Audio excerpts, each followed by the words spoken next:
Hello everyone, here's Clovis with UNA's Technology LLC. So today we're going to talk about inputs and outputs. So we have been using already system out print line to display whatever value we're getting in the console. But to get this value, actually we use scanner. This is some syntax, just a way of creating a scanner here, which is the object we're gonna use.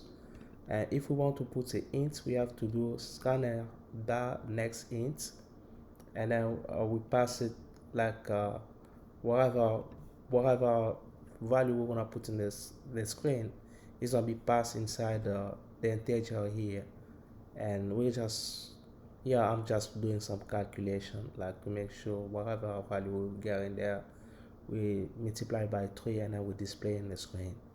So this is that small project that explain our inputs and outputs.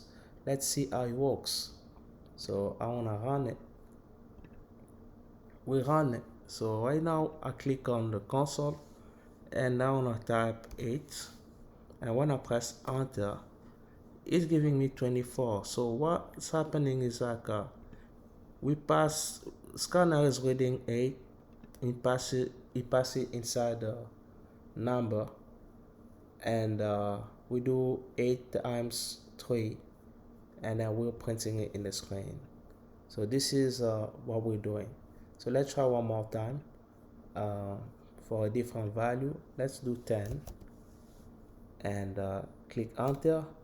Then you can see 30 below 10.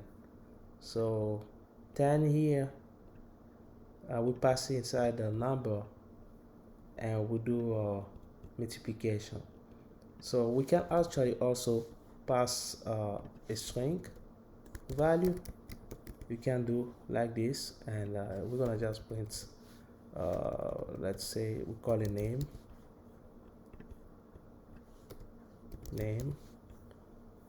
and let's run it and see what's happening. We're gonna write Clovis, enter, and then it prints out Clovis.